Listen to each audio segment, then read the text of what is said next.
Hey, my name's Paul Higgins, and I am the Irish Connection. This podcast is about connecting with people from all walks of life and finding out their stories, so that they can connect with you all. Positive connections are contagious. Why don't you find out for yourself by listening along weekly? And you can also make more connections through the stories on our blog. Enjoy. So, welcome to another edition of the Irish Connection. We're joined today by Shaun Troke, who's an independent filmmaker. Welcome, Shaun. Hello, Paul. Thank you for joining us. Thank you for having me as a guest. It's cool. Oh, thanks for joining us, buddy. Awesome. So let's get right into it, really. Let's do that. Let's do it. Independent films. Where did that come from? What I think it dates back to historic times when I was 5 years old. I think it all goes back to. So it goes back a long way.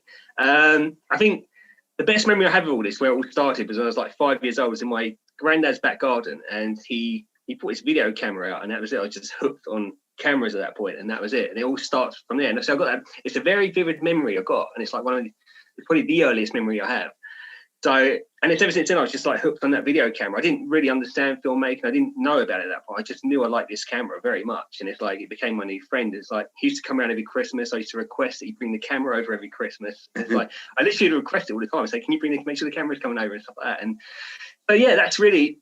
I didn't know I wanted to make films. So obviously films came a few years later when I started watching films. Obviously, I grew up in films like Star Wars and those sort of Lucas and Spielberg films. And so it's kind of like, yeah. So it all sort of just fell into place, I guess. And it's like, it just feels that that's the one thing I should be doing with my life, really. It's kind of, I know it sounds like really spiritual. Hey, this is my calling and shit. So it's like, but it feels like it is though. It's just because it came to me at an early age in life. And I think it's not just something that's been decided just before I went to university and had to figure out a degree or whatever to do. It's just literally came from a very early age, and I feel that is what I'm supposed to be doing, really. So it's just a very hard industry, especially like today, like the last 20 years has been very difficult. I mean, I think back when I was doing it when I was 5, I'm sure it was much easier to do it back then than it is now. So it's kind of, yeah, so I think that's where it all really started. And so I just noticed that when we get to those Christmases when my granddad used to bring his camera over, I think I was 8 years old when I didn't know anything about video editing, right? But I remember I was doing a pan of the lounge, everyone's sitting down watching Christmas telly and stuff,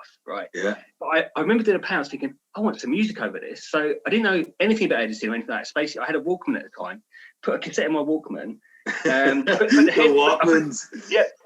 headphones over the microphone and then did a pan as I played the music on my Walkman, did a pan like that. I didn't know what it was going to come out like, but I played it back, had this music over the top. I was like 8 or 9 years old.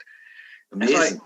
Yeah, and that's like, to me, I was obviously very intrigued by that then. And so that's really, I just feel that's really a direction I've got to go in life. And it's the only direction I feel that I can go. Every time I try to step away from doing it, I get pulled back doing it. I just can't step. Yeah, can't not it's a true calling. It's I think true calling then.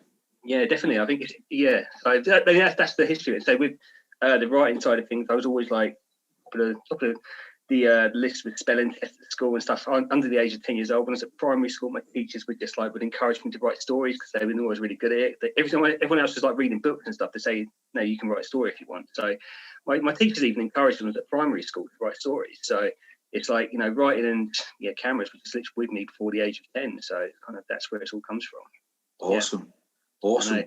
It's great to have that passion about something, isn't it? Like, you know what I mean? Yeah. I think especially 2020, the way it's been, like, it was a lot of people have lost a lot of passions for everything, haven't they? With everything that's going on, and they still have that passion and that drive, and and have that vivid memory back, from 5 years old, and think that's where I remember. Yeah, that's it. I think I've got my granddad to thank for all this. It's like he brought it into my life, that camera. I was just literally from that point, and say when I was about 21, he actually. Back when I was 5 years old, that video camera, it was so old, you had to put a VHS cassette into the camera. Yeah. VHS, that's how big it was. Remember them, Yeah, exactly. So it's kind of like, but then he gave me my first video camera when I was 21 years old. He had a smaller compact one back then, but he gave that to me when I was 21. So it's like, I think he was, obviously he's passed away now, but I think he was a guy that kind of pushed me in that direction to go for what I wanted to do in life. So yeah, awesome. It's interesting. Yeah, it's cool. So that's where it all started anyway. Yeah, and the rest is just history, as I say then. So what was your first big sort of thing? What was your first sort of introduction into TV and film? Where was your sort of first shows? Or, I mean, you did a bit of acting as well, didn't you, and stuff like that? I always felt like when I left school, it wasn't. Obviously, I grew up in I know a lot of people think from being down south that it's really posh and well off down here and stuff like. I've had that a lot when I used to live in Liverpool. People think I was really stuck up, but I'm not. Because I come from a working class town. I'm an industrial town, pretty much, right? Yeah. So it's always been like working has always been. I'm quite a grafter even when I get into something, pretty much I am. And but even through school, I was always really creative and stuff like that. Always, I just that was always my focus. But when I left to get into the real world, I knew something wasn't right with this whole thing. So anyway, so that's why I started just trying things like auditions and stuff. I went to the Adam and Joe show thing. Just like apply for an audition, and it's I didn't really want to do acting or anything like that because it's right, but I just don't enjoy it that much. But anyway, I turned up to the audition pissed. I'd been drinking all afternoon. I was in the pub. I was in this pub just near Covent Garden. I remember just down in pints all day. Turned up the audition, smashed. Not actually smashed, but I was actually pissed. I know I was pissed. Did the audition and got it. And it was and it's the only audition I've actually passed since then, obviously, because I've turned up all the other ones sober. So I think that's So the key is get a few sherbets down your neck before the audition. It bloody works. So did you have to turn up every day drunk then, to the show? No. It's the person they were expecting. We didn't notice the Adam and Joe show when we auditioned for it. That's the thing. It was all kind of kept secret what it was. It was until I was walking home and said you got the part, and I was like, I didn't know what the Adam and Joe show was back then. Yeah. So it's just kind of I just turned up and just did. I was sober at all the filming stuff. I mean, it's just the. I was just in London. I was just obviously because I lived down in Brighton at the time, so it's kind of it's just nice for a day out in London because I just thought I have a few drinks beforehand, and it's I don't remember much from it, to be honest. It's a bit vague. Jumped on the train, got I think my problem was we just drinking in pubs around London before the audition, and that was it. And it just worked out really well. So yeah. So how long were you on the Adam and Joe show for? How long did that sort of run? I know when we filmed it in sort of December, I think it was 1998. I think we filmed it. And then we filmed 4 episodes, and they only screened 3 of the episodes. I mean, there was the first episode was the audition, pretty much, and then the second episode was in the recording studio, and because we're doing basically a fictitious pop band. It was all all those big boy band and girls bands were really popular in the 90s. So just doing a pitch take of that really. We had to record this song and everything in the studio, and then so we went over 3 episodes, but the episode they missed out was the choreography episode. So I don't know, they probably sent it really bad, to be honest. But but no, it was good fun. I was only I think it was 19 years old or 20 years old. It's my first paid job in that sort of industry. So we got paid for all the travel, and got paid for actually being there. And so it was cool. It was a really good experience. I think from that I was thinking that I can't do this setting into just doing a 9 to 5 job I just don't like. And I just thought this this is the role I want to sort of chase. Not acting, but I just wanted to get into that sort of entertainment industry sort of thing. I always wanted to do it from the age of 15, 16 up to 20 years old. I was made to think that doing a job you hate is that's the way of life. And I don't believe that at all. It always felt wrong. It always felt very wrong to me. So I finished the Adam and Joe show, and I felt a bit lost. I knew that was an industry I liked doing what I did back then with that, and I was like, well, I need some time out. So I went off to Australia for a year and just got my head together, and that just sorted me out. And I just got away from England for a bit and just figured out that I still want to carry on doing what I wanted to do when I was 5 years old, and that was it. So since then, the last 20 years have been just pursuing that same goal. So awesome. And what about Australia? So when you went to Australia, did you look to try and get into? Was it much you could do out there in film and TV and in the industry? No, the thing for me, because I didn't know at that point, because because obviously growing up in a town where where everyone just works in factories or just jobs they don't like, you're not shown any kind of support or encouragement really, and it's so you're never going to get that. And so I was always told for my life that these aren't proper jobs, so that's pretty much what that's what I was surrounded by pretty much all the time, and I was just sick of hearing that, because I think anything's possible, and I just felt that this was all completely wrong. And that's why I had to get to Australia. I had to get away just to because I had to get out of what I was doing, which was doing a job I didn't like, just getting pissed at weekends. I thought, there's more to life than this. It's got to be. Yeah.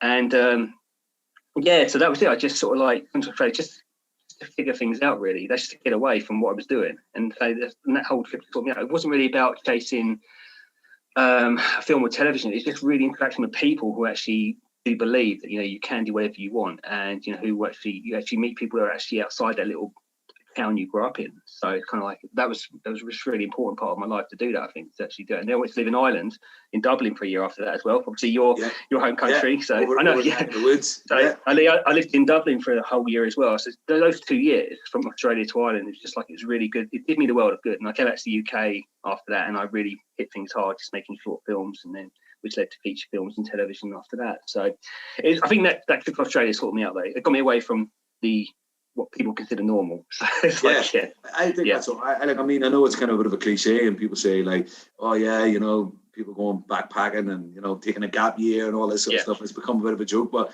you know what? Like there is, like you said, I think the world has become a smaller place, but people still. 2020 has been the year of bubbles. I've never heard so much bubbles. Yeah. Bubbles, and you're in this bubble and that bubble. But people were, especially I know, growing up in Northern Ireland.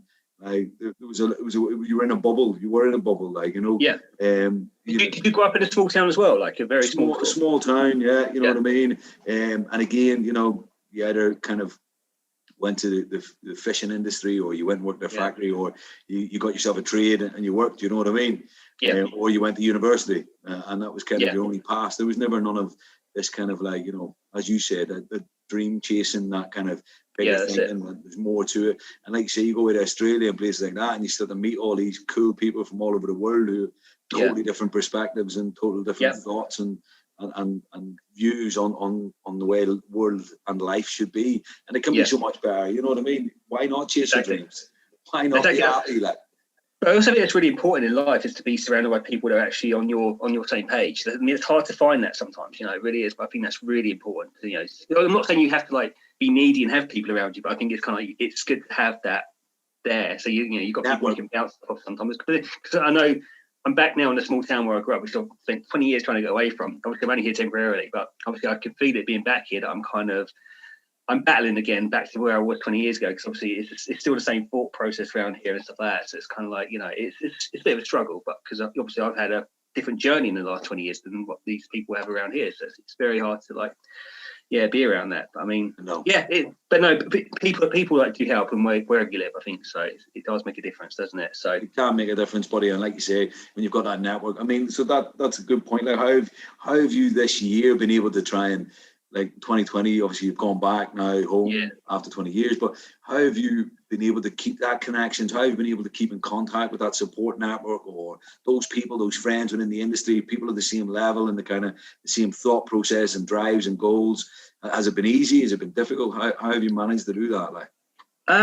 It's all going well until March this year. It was going swimmingly. Honestly, I literally, my goal last year, at the end of last year, was because I was had a really bad year financially in 2019, right? So I was thinking, okay, 2020, I'm going to just focus on everything financial, just make as much money as I can. And it's going so well. It's going really well. I was doing lots of, I went back to doing background work, extras, being an extra and stuff. It pays really well. And I thought, I'm always getting extra about dinner. I haven't done it in 10 years, but I just don't like doing it. It's simple as that. But the thing is, I thought, okay, it's easy money. It's going to bring in lots of income. So you get sometimes £150 a day sometimes. I'm like, that's cool. But then that was all going well. And then I got summoned for jury service for 2 weeks, which was a massive dip in my money. Obviously, because I couldn't gain any money during that. So I was really pissed off at that, because being self-employed as well, you can't gain the money back. So, it's jury service sucks if you're self-employed, but you get nothing from it. You get nothing at all. After that, I was getting more calls to be doing extra work, and then suddenly it's always started talking about lockdowns. I was like, fuck off, really? It's I can't do this. So anyway, the money was still quite good. It was still, I had enough money in March to keep me going until June, which was quite lucky. But but in March came around and it's everything just stops, and it's just, wow. And since then, I'm still getting offers to do extras work and stuff. I'm literally declining all now because it's all coming with these ridiculous rules, and it's about the testing. You have to be tested before you do it. It's all mandatory now in extra working on film sets and TV sets, and it's you've got to do the distance thing. You've got to wear the mask. I'm I just don't want to do it. I just don't. So I'm turning down a lot of money in the last probably month or so because of this. And people say, "Oh, you're stupid." I thought, well, no, I'm not really, because I'm just not going to go along with this COVID stuff. Yeah, so sticking to my principles. But it has affected. I think financially it's affecting me. but obviously the industry's still going, but it's just it comes now with all these mandatory rules in it, and that's the problem. So it's just, you know, and people are willing. I think it was a friend of mine sent me a message today saying that Tom Cruise is saying it. Anyone who doesn't go along with all these COVID testing in these films is gone, basically. So even Tom Cruise is in full, you know, he's all for this like testing and stuff like that and distancing and stuff. So I'm like, really, Tom? I used to like you, mate. What are you doing, Tom? What are you doing? Yeah, so I said to my friend in the message, I wrote that to him, it was like, elitist scum. That's what I wrote. What is it? What are we up to now? Mission Impossible 10 or something like that? Yeah. Probably, I think that's it, isn't it? I think that's, yeah. Mission Impossible 10. COVID testing. So, yeah. Crazy, mate. Yeah. But yeah, I think the industry's carrying on. I think it's obviously depends if you want to go along with all those rules. And I mean, I'm just choosing not to at the moment. So I mean, obviously, I know I'm missing out on money, but I mean, it's like a principle thing, really. I'm not going to like just, you know, I don't want to support this COVID narrative thing. I don't want to do it. It's simple. I don't believe in it, so I'm not going to support it. So, you know, it's that simple. I think you're not alone. There's a lot of people out there kind of are not going along with it. And you know, I've heard a lot of people speaking on their various platforms across this period and that there, and you know, some really influential people as well, and some other people, you know, who've also got their views and opinions. And I think that's the problem. Everyone's kind of got their own views and opinions, really. And I mean, you know, I think this year, I think what's quite disappointing is there's not enough like well-known people speaking out about it. I mean, I think that a lot of people know that their job is at risk basically by speaking out about it. They know they're going to going to damage their career, and so many of them just keeping quiet. And it's just like, wish they would just speak up, because these are the people that the public listen to. I know. And that's the issue. And it's like, really, most of them would come forward and say, yeah, this is a load of bollocks. Look, just listen. You know, it is, because most of the public do listen to anything that's on their TV set. So it's like you need these sort of like well-known people to come forward and say, listen. It's like, but they won't, because they know it damaged their careers. Like you look at some of the Hollywood stuff, like Matthew McConaughey as well. He's all against all this stuff, and he's just keeping quiet. And it's just like most of them are just keeping stum because they know. I think it's a difficult one, isn't it, as well? Because what you got, like, you know, and I totally understand that people have, like, and God rest all the people who have passed away or lost loved ones or relatives and all that. There is obviously, you know, something, and people who have underlying health problems and things like that have caught it and passed away or whatever and all, do you know what I mean? And it's been horrendous, like, you know, but again, there's other narratives at play. I think a lot of people of course, and I think it's kind of like, you know, it's a difficult one, isn't it, for people to obviously, as you said, to speak up about it or say anything about it when they're kind of like feeling they're in that catch-22. Self-preservation kicks in for a lot of people, doesn't it? And exactly. I'm not going to say anything, like, you know, and just toe the line.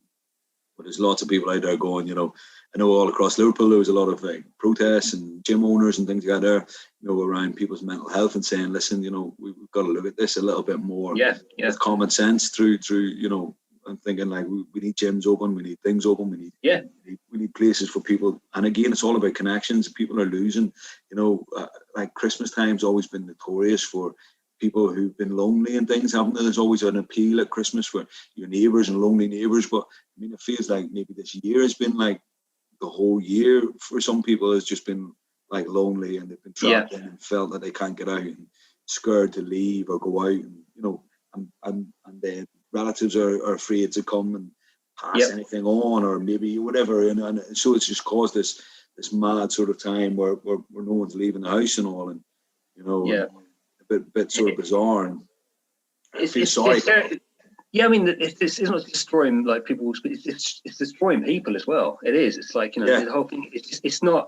It's ridiculous, man. Why people are actually going along with it. It's just literally. I just don't understand why people just say no to it. You can say no to it. It's like we are above the government at the end of the day. It's like we own them basically. Yeah, it's like, and that's it. So we don't really have to put up with this. You just say no. That's it. Just don't do it. But the thing is, everyone's just like, they hear off the telly, like, okay, it must be true then. It's like, oh, wow. Throw the line. Yeah. I listened to someone who was talking about just because he got someone talking about because they're in a scientist lab coat, then it must be true, you know what I mean? So the thing is, like, you must know that with film, Sean, like, you can make whatever you want, like, can't you, in the film industry, like, you know, you can stick a lab coat on you, film you, and be like, that's... It's easy. It's like anyone. All these people could be actors. You never know, because I mean they've just signed an NDA agreement, and they can't talk about it ever again. Like they were an actor for this. It's like it can be done. It's easy. It's easy to do. So, but I mean, what I find frustrating about this whole thing is that there's a small group of scientists that the government listen to, but then there's thousands worldwide that are really against all this, and it's like it doesn't make any sense. They outnumber these people that the government have on their sides. It's like, it doesn't make any sense why these thousands of scientists and doctors worldwide say, no, don't do the lockdowns, don't do this, it doesn't work. It's not, this stuff. But it's the people. Yeah. I got lost at herd immunity when they started talking about herd immunity. Some scientist was like, no, this isn't going to work. And I was kind of like, really?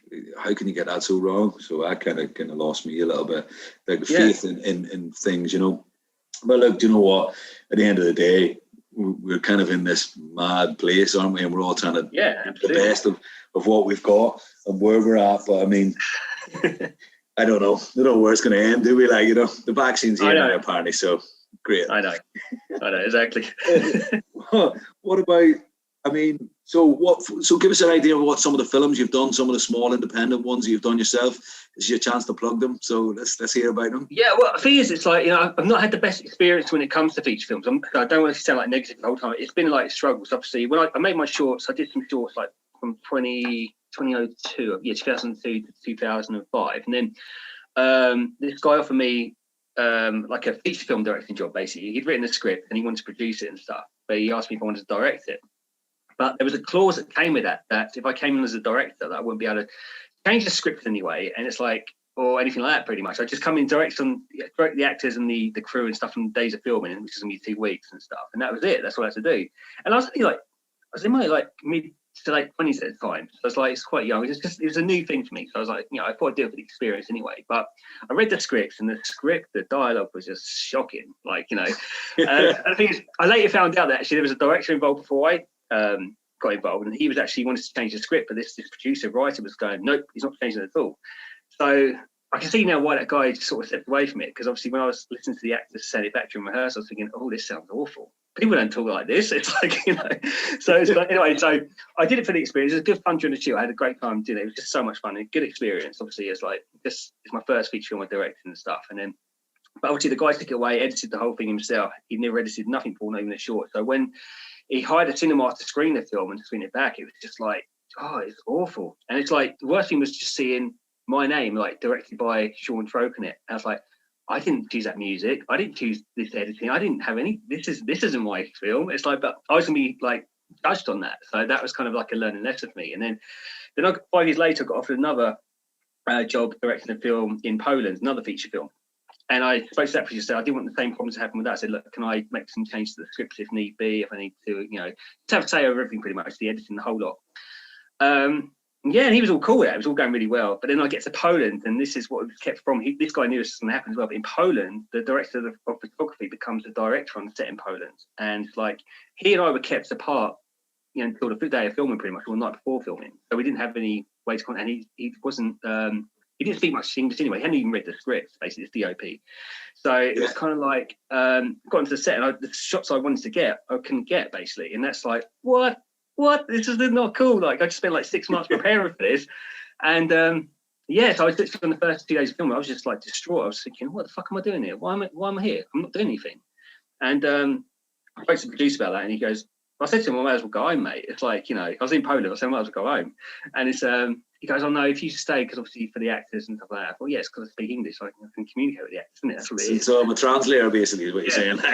Yeah, so it's what it felt like, pretty much. To be honest, it's just like, there's no point in me being there because I wasn't getting what I wanted in terms of the film. So basically, I made a deal with the producer that, I'm not going to once this is over, once I go home, that's it. I'm done with it, pretty much. I said, I don't want to do anything, no press stuff or anything like that. I said, I'd rather just walk away, do no press stuff, or if you want me to carry on doing this stuff, then I'm not gonna keep this quiet. What happened on the film set? I come into the set and literally my vision was taken away from me, basically. So he'd rather I stepped away from it completely than doing that press. So I can understand that completely. Yeah. So I stepped away from that film, and that was 2010, and then that same year, I knew at that point I had to make something to kind of redeem myself, and I only had a couple of grand spare at that point to make my film. I made my third feature film. That's something I've written myself as well, which has been the most successful out of all of these films. It's called Untitled and stuff. It's been the most successful. It's had over, I think, 1 million views on YouTube already. I stuck up online. It's just I still get some money from Google occasionally from it. It's quite good. So awesome. But yeah, I mean that the other films were made for 20 grand each, and mine was made for 2 grand. It's 1/10 of the budget of those 2 first films. But it's been the most successful. But that's because I had complete creative control. It's not visually, it's not great. The sound's not good. The images aren't great, but at least it's a story I have complete control over. It's my movie. And so, but I think things haven't really developed much from there because I'm being judged on 2 bad movies and a found footage movie, which is low quality. And so it's hard for people to invest money into you to try and get a film. They think, I know I could do so much more. I've got money behind me. Yeah. But, and that's really what I've had to battle with the last 10 years or so. It's just been a struggle because I haven't really got anything good to show.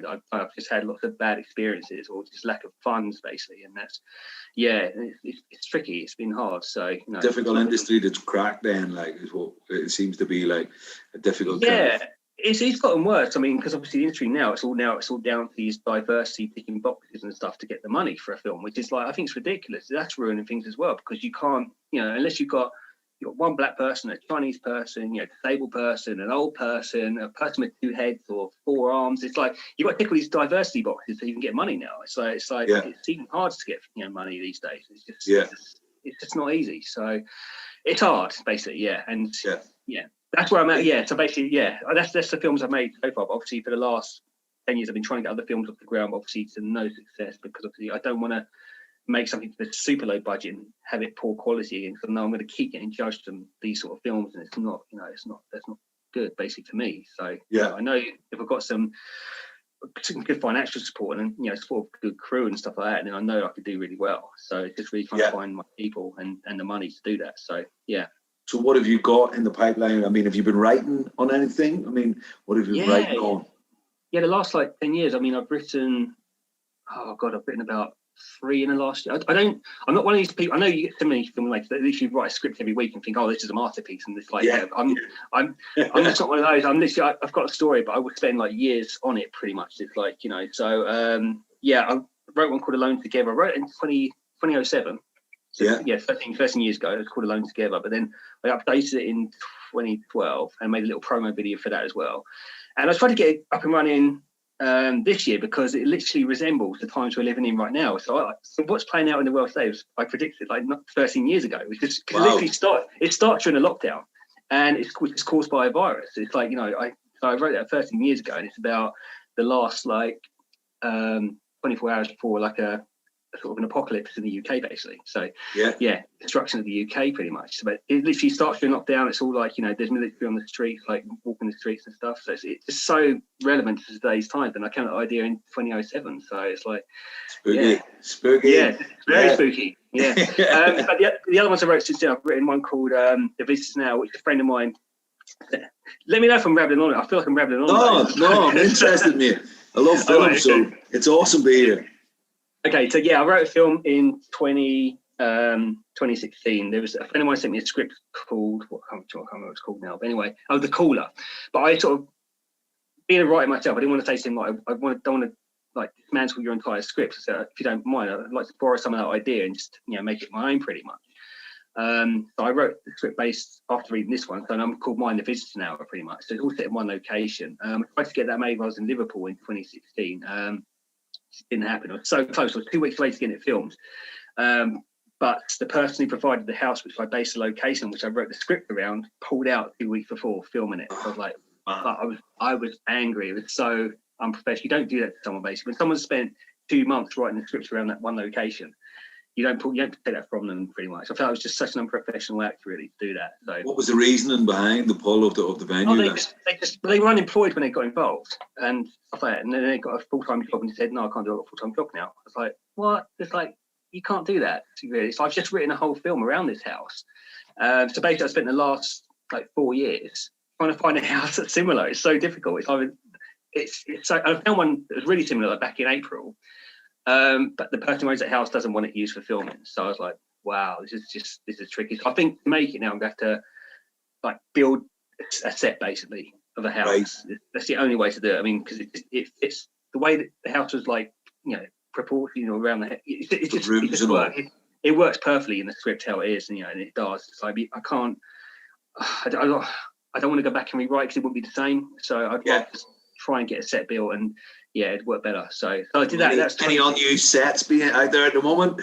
Give us a shout. Yeah. Yes, please. Yeah. So we can get this up and running. Yeah. And there was the other script I wrote I started in 2017. So I only finished it this April just gone, because obviously I had some time to finish it off, obviously.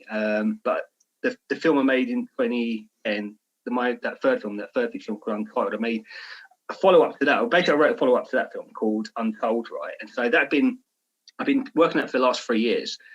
And I finally finished it in April. But yeah, I'm really happy with how that's gone now, because I'm glad it took 3 years, because like there's so much like changes that went along. And now I've got to the point now I'm just so happy with it now. And it's a really good follow-up. It's one of those films where you don't have to watch the first one to get the second one. Yeah, and I did that purposely, because I thought, I've got to assume that my third film, Untitled, wasn't really that successful. So I've got to make a film that's kind of like, for those who've never seen it before. So it was hard doing that way, but it worked. It worked really well though. It was fun. Enjoyable.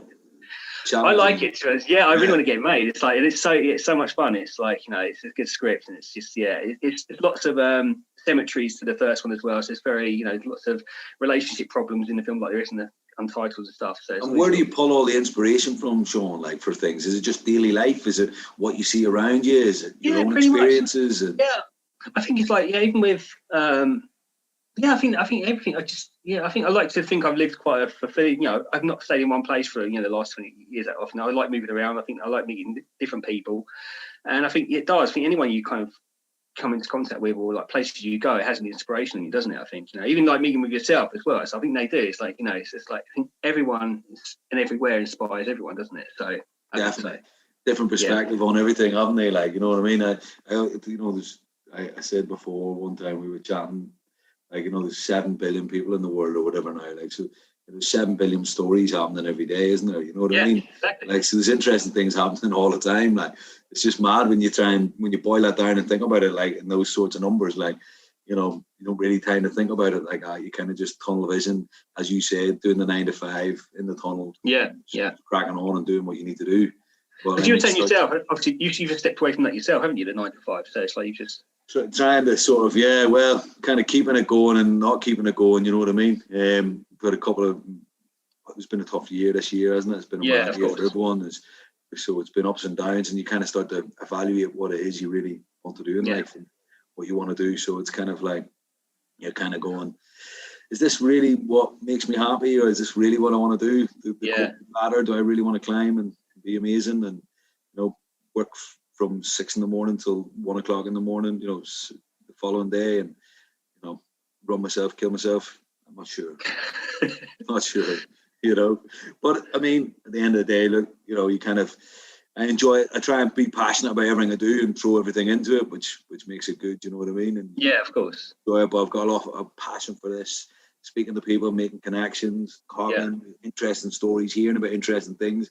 I mean, people don't really understand the ins and outs of film. They go to, the cinema. We did go to the cinema until this time, lockdown 2020 cinema.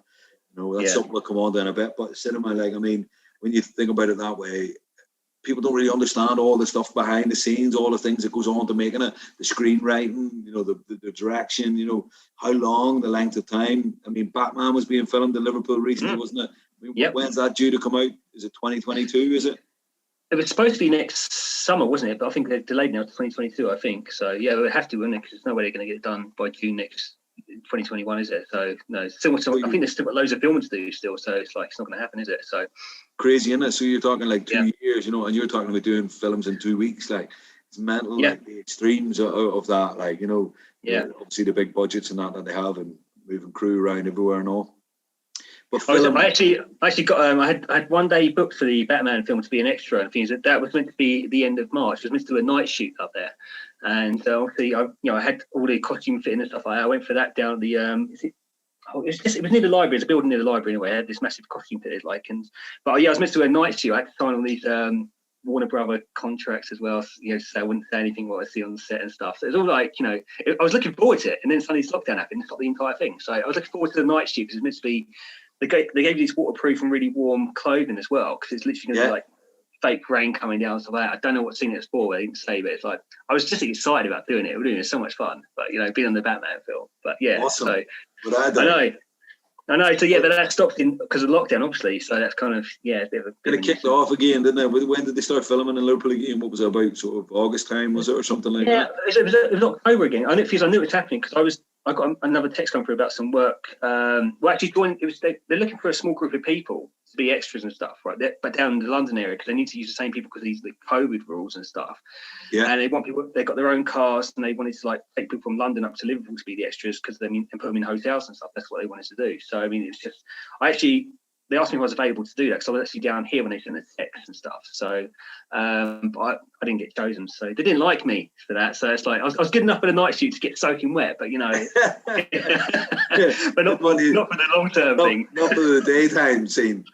Yeah, exactly. I was like, well, all right, fine, fair enough then. But no, that's been put off. I mean, even I think when Wonder Woman's coming out this Christmas, isn't it? I think because that was delayed. I think so. Yeah. I mean, so you used to have your own film show, didn't you? Like, did you do didn't you have like a show where you kind of like where you were kind of critiquing films and a bit of a kind of a talk about what was on in the cinemas and things like that there? And did you have something like that where you kind of did? That TV show. I mean, I used to make a TV show, but I mean, it's like I wasn't in that one. I was just make it and stuff. I sort of did my own little videos. I suppose the last 2 or 3 years, basically. I thought I used to watch film review. Is that the one you saw? The review one? Yeah, the review film, the film review thing.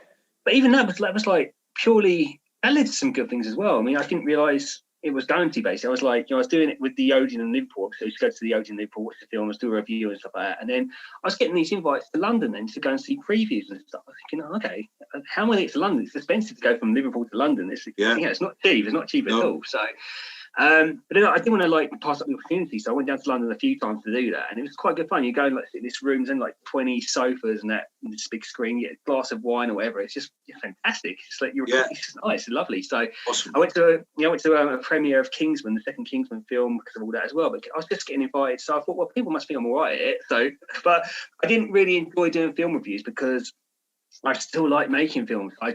It's just one of those things. I don't want to carry on doing film reviews forever. It's just not something I really want to do. I'd rather be making the films than actually reviewing them. So so it's kind of, I enjoyed it while it was there, but I think it's kind of stopped now because obviously everything's happened. So I'm not living in Liverpool anymore. But I think I still get invited to some previews in London. But I think that will probably start when all this dies down. All this lifts. Yeah. I've been invited to a couple of online ones already, like Blumhouse, the Blumhouse Studios in Hollywood. Yeah, they had a couple of premieres in October. So basically, you'd have to watch it at 2 a.m. because it's on LA time in 6 p.m. LA time. But the thing is, it's because the internet just kept crashing through the film. So I never got to see the film, which is quite unusual. It's just like streaming is not the same as cinema. It's really not. You know, I love the cinema. I really miss it. So it's like I miss. I know. Good question. Yeah, I was going to say that. Like I was going to ask that. What do you think? Are we seeing the death of cinema? Have we? I hope not. I mean, that's the only thing. It's really hard to say because it's just like, we just don't know how any of this is going to play out. I hope. Are you going to sit with a mask on watching a film like it's? So uncomfortable. A friend of mine's got this Odeon card, the Limitless card. He's got one of those cards. He says now it's actually the staff inside the cinema. You can't go to get your food from the kiosk. They have to bring it to you, sat in your chair inside the cinema now. So it's kind of like the Wetherspoons app. You have to like put food onto your. They bring it to your table. Yeah, it's the same sort of thing now with the Odeon. Apparently, you put it onto your phone what food you want. They bring it to you whichever seat you're sat in. So it's now like a waitering service in the cinema. So it's kind of like it's not going to be bizarre. It's going to be great. No. And I mean, capacity-wise, how many can you let in? You know, how many, all that sort of stuff. You know what I mean?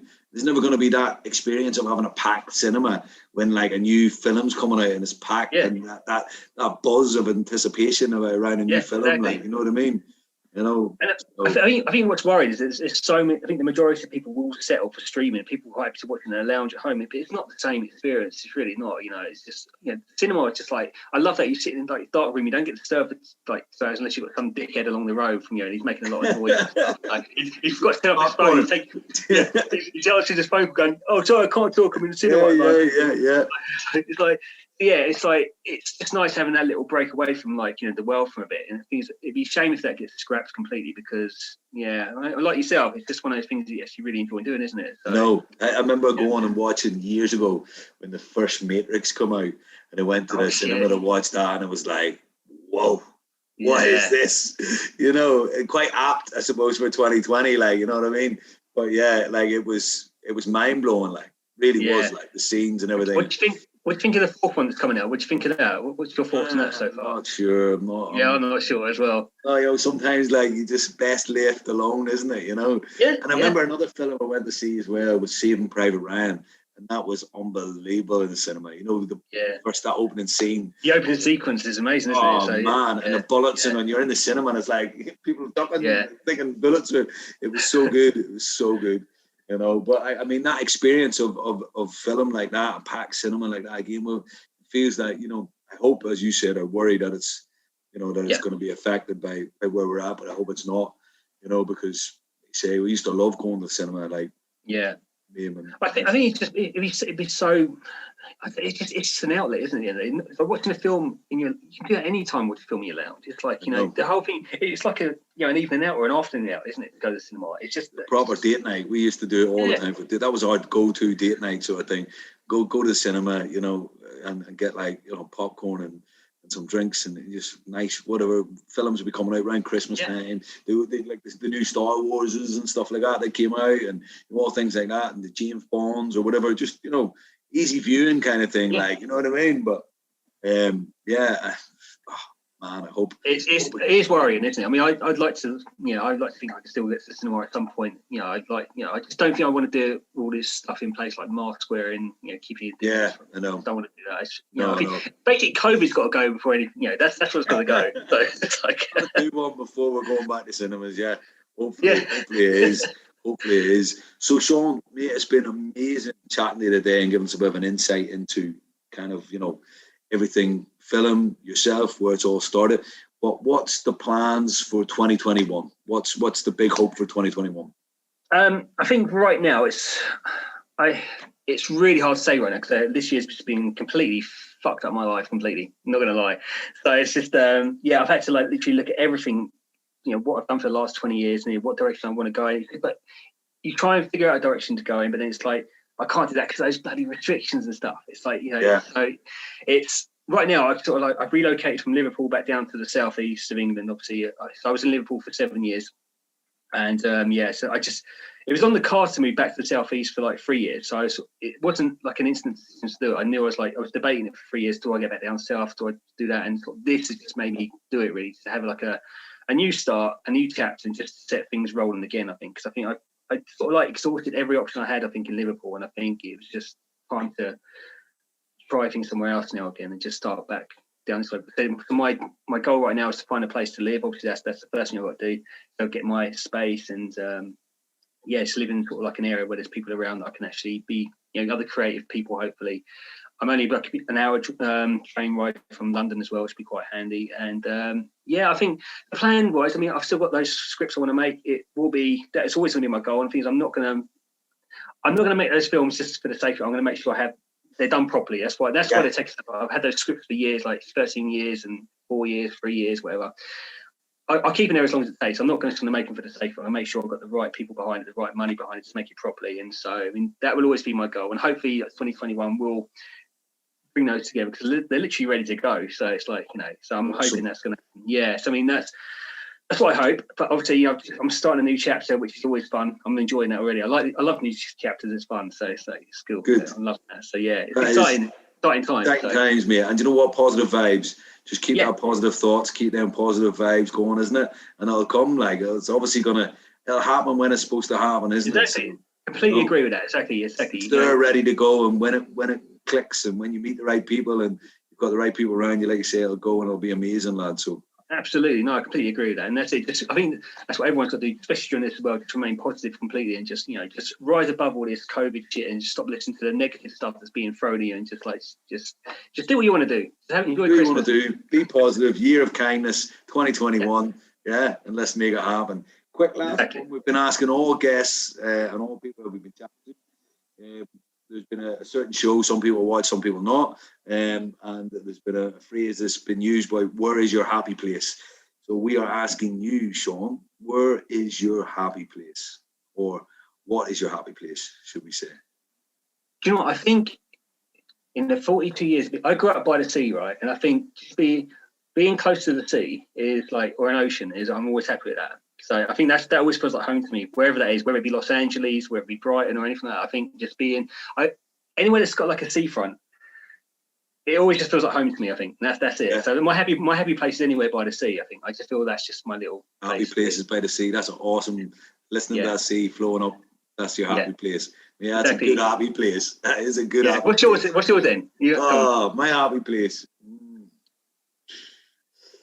I would have to say my happy place is with my kids on the sofa, wrapped up, a little snuggle blanket, you know, my missus there, the fire on, the log fire going, and a nice movie on with the kids all snuggled up together. It's just, that's my happy place, you know. That's cool. Please, that you get that every night, don't you? Yeah, well, sometimes they're not killing each other, or they're not playing Fortnite, or off doing something, or football, or whatever. But yeah, sometimes when you can get them to do that kind of, let's have a movie day on a Sunday evening or something, and you know, and just having that, and, you know, and the rain hitting the windows, and you're just all nice and cozy and warm and safe, and that's one of my nice. That's probably my happy. I think that's good. At least you got that, like, pretty much.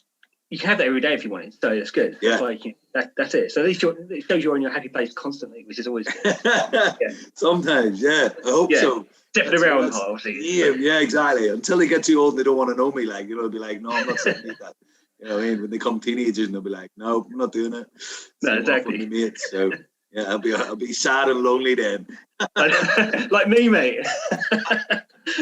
Don't be stupid. Buddy, it's been awesome speaking to you, Shaun. Thank you for all your insights. We definitely have to do it again sometime. But, you know, good luck with the move and the new chapter down in the southeast. Good luck with the loan together. Hopefully we can get the people together and that. Good luck with the other scripts and the other things that you're doing and everything, buddy. And I hope 2021 is a far better year than 2020 was. So yeah, they likewise to you teammates. So yeah. I think it seems like you're moving in a good direction already, though. You've changed your life, which is always a good thing. So no, that's good. New chapters, as you said, onwards and upwards. Head up, chest out. Hey. And look at this, we're both smiling. We're not scared. We'll carry on. We're doing exactly. It, so. There's no point being scared, is there? It's awesome, bud. Well, thanks a million. Take care. Oh, it's been a pleasure. Thank you, mate. Cheers. See you, buddy. Bye-bye, my man. Bye-bye. Bye-bye.